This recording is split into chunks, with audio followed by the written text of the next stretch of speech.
Hello everyone, अगर आप भी 2 या 3 दिन में एस्ट्रोलॉजी सीख कर एक्सपर्ट बनना चाहते हैं तो हमारे साथ इसके लिए हैं थर्ड आई सेंटर से, रिसर्च सेंटर से मनीष शाही जी, जो कि लुधियाना से हैं। Hello sir. जी, thank you so much ma'am for inviting मी।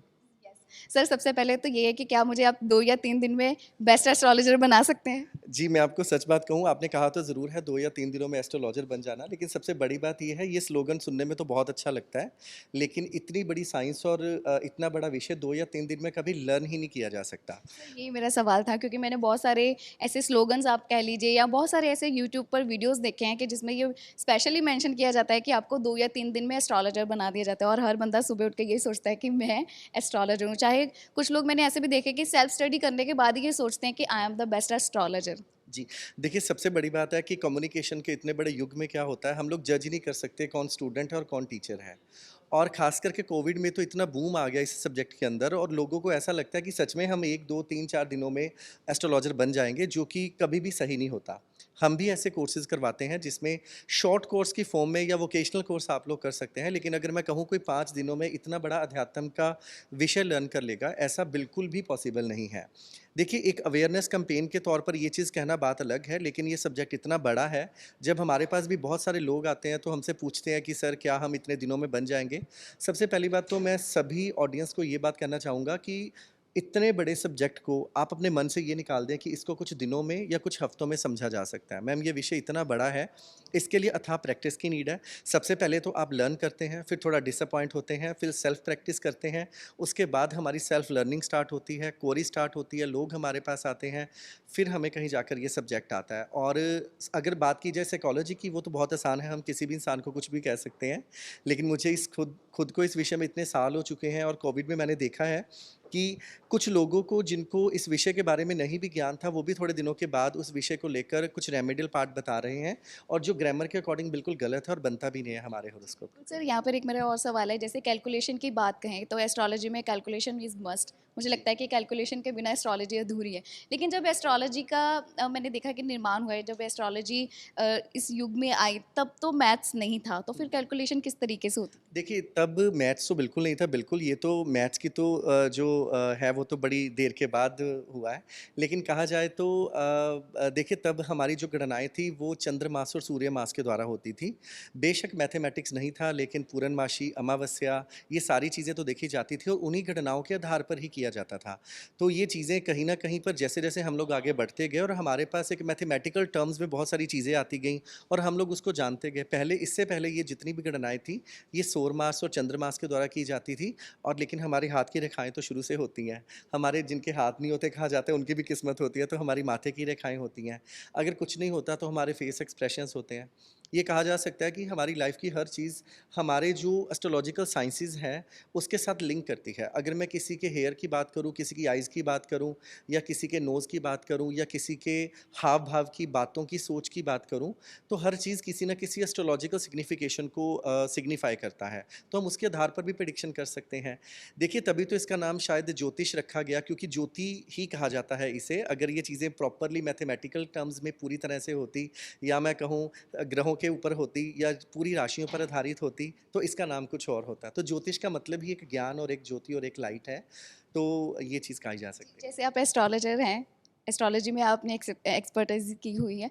तो सर, एक सवाल मेरा ये है कि एक जगह पर बहुत सारे बच्चे जन्म लेते हैं। अगर मैं हॉस्पिटल की बात करूँ, एक हॉस्पिटल में बहुत सारे बच्चे एक साथ एक ही समय पर जन्म लेते हैं, लेकिन उनकी जो किस्मत है वो तो अलग-अलग होती है। तो आप इसको किस तरीके से कनेक्ट करते हैं? ऐसा क्योंकि हो सकता है कि उनकी जो भविष्य है आगे का वो भी सेम हो, अगर हम एस्ट्रोलॉजी को मानते हैं, क्योंकि कलाएँ सेम होती हैं। जैसे आपने जी, कहा जी। कि एक समय पर जन्म लेने वाले तो जो एस्ट्रोलॉजी के जो ग्रह हैं वो सेम ही चाल चल रहे होते हैं, जी, तो जी। फिर उनका भाग्य एक जैसा क्यों नहीं होता? जी देखिए ये एक तो प्रश्न ही बहुत अच्छा है और बहुत सारे लोगों को ये क्वेरीज होती हैं। देखिए सबसे बड़ी बात तो ये होती है कि हमारे पूरे ज़ोडिएक को 30-30 डिग्री की 12 राशियों में बाँटा गया है।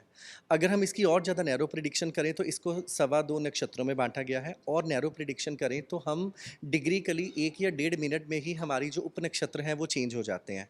लेकिन कई बार ऐसे सर्कमस्टांसेस आते हैं कि एक ही ऑपरेशन थिएटर के अंदर 2 लोग भी पैदा हो सकते हैं और हो सकता है उनके अंदर 1 सेकंड का भी फ़र्क ना हो। ऐसी पोज़ीशन में ध्यान रखा जाए कि हमारी बहुत सारी एस्ट्रोलॉजिकल प्रेडिक्शन पहले तो देश, काल, पात्र, परिस्थिति पे डिपेंड करती हैं। वो इंसान जो पैदा हुआ है, वो एक समय पे पैदा हुआ है, लेकिन उसके माँ-बाप तो अलग हैं, उसके कर्माज़ अलग होंगे। और देखा जाए हर इंसान की ज़िंदगी में वैसे ही काफ़ी कुछ, हर बहन-भाई की ज़िंदगी में 50% वैसे ही सब कुछ मैच कर रहा होता है। सेम मदर होती है, सेम फादर होते हैं, सेम ब्रदर-सिस्टर होते हैं, लेकिन जैसे-जैसे उनकी मैरिज होती है तो उनका लाइफ पार्टनर के स्टार्स उनके साथ ऐड होते रहते हैं। लेकिन हम एस्ट्रोलॉजिकल चार्ट को हाथ की रेखाओं के साथ भी इंटरलिंक करते हैं। उनकी हाथ की रेखाएँ तो अलग होंगी अगर उनके हॉरोस्कोप इकट्ठे हैं।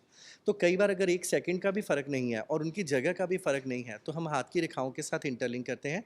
दूसरी सबसे बड़ी बात ये भी कहा जा सकता है कि जब हमारे पास कोई भी इंसान क्वेरी करने के लिए आता है, तो उस क्वेरी करने का समय जो होता है, उस समय के जो स्टार की पोज़ीशन होती है, वो भी डिपेंडेंट होती है पूरी तरह से। मान लीजिए अगर 2 इंसान एक ही समय पर पैदा हुए हैं, लेकिन एक एस्ट्रोलॉजर के पास जब वो किसी क्वेरी के लिए आते हैं, लेकिन वो समय तो अलग-अलग होता है। उस समय क्या होता है, उस समय के जो स्टार्स होते हैं, जिनको हम रूलिंग प्लैनेट कहते हैं, उनका मतलब ये है कि एक इंसान एक एस्ट्रोलॉजर के पास जब क्वेरी करने के लिए आता है, तो उस समय की जो कॉस्मिक एनर्जीज़ होती हैं, वो पूरी तरह से वर्क करती हैं।